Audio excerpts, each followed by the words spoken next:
Hello.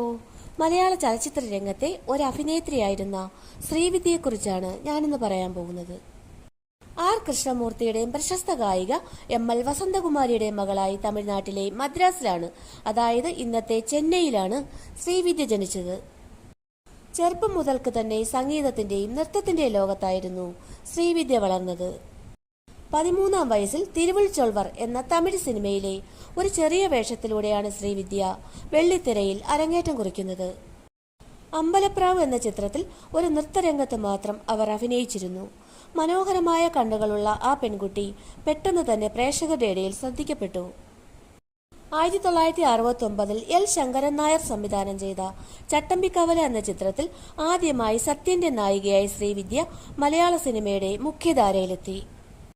കുസൃതി നിറഞ്ഞ നോട്ടവും നിഷ്കളങ്കമായ ചിരിയുമുള്ള ശ്രീവിദ്യ മലയാളി പ്രേക്ഷകരുടെ മനസ്സിൽ ഈ ഒരൊറ്റ ചിത്രത്തിലൂടെ നടന്നുകയറി. പ്രശസ്ത പുണ്യപുരാണ ചിത്രമായ അംബ അംബിക അംബാലികയിലെ അവരുടെ വേഷവും ശ്രദ്ധേയമായി. സൊല്ലത്താൻ നിനക്കിറേൻ, അപൂർവ രാഗങ്ങൾ എന്നീ ചിത്രങ്ങളിലൂടെ തമിഴകത്തും അവർ തനതായ വ്യക്തിമുദ്ര പതിപ്പിച്ചു.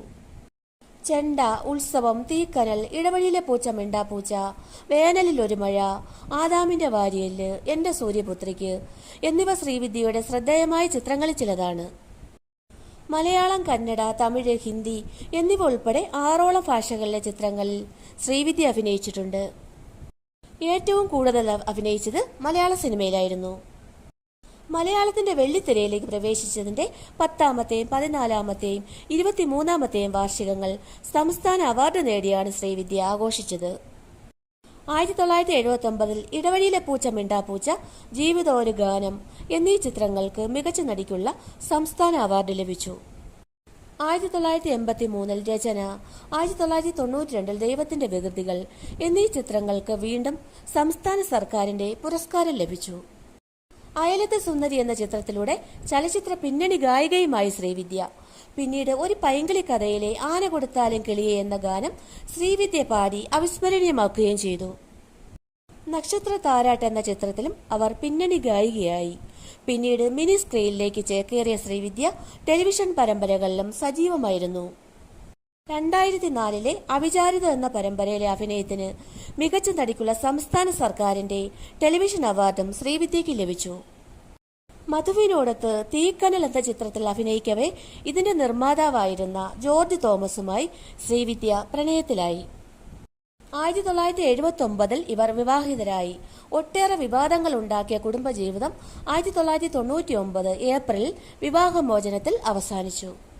ക്യാൻസർ ബാധിച്ച് ദീർഘകാലം ചികിത്സയിലായിരുന്ന ശ്രീവിദ്യ 2006 ഒക്ടോബർ 19 തിരുവനന്തപുരത്തെ കിംസ് ആശുപത്രിയിൽ വച്ച് അന്തരിച്ചു.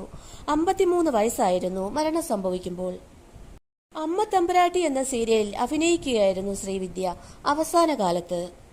മൃതദേഹം പൂർണ്ണ ഔദ്യോഗിക ബഹുമതികളോടെ കരമന ബ്രാഹ്മണ സമൂഹ ശ്മശാനത്തിൽ സംസ്കരിച്ചു. സഹോദരൻ ശങ്കരരാമനാണ് ചിതയ്ക്ക് തീ കൊളുത്തിയത്.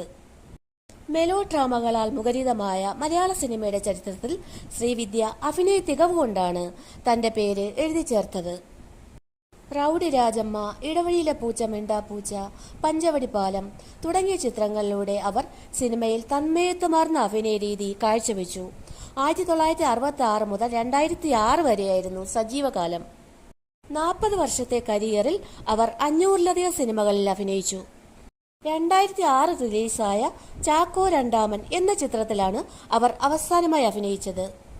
ശ്രീത്വം തുളുമ്പുന്ന മുഖവും കുസൃതി നിറഞ്ഞ നോട്ടവും നിഷ്കളങ്കമായ ചിരിയും അസ്തമിച്ചിട്ട് 18 വർഷത്തോളം കഴിഞ്ഞുവെങ്കിലും ശ്രീവിദ്യയുടെ ഓർമ്മകൾ ഇന്നും മായാതെ ജനഹൃദയങ്ങളിൽ നിറഞ്ഞു നിൽക്കുന്നു.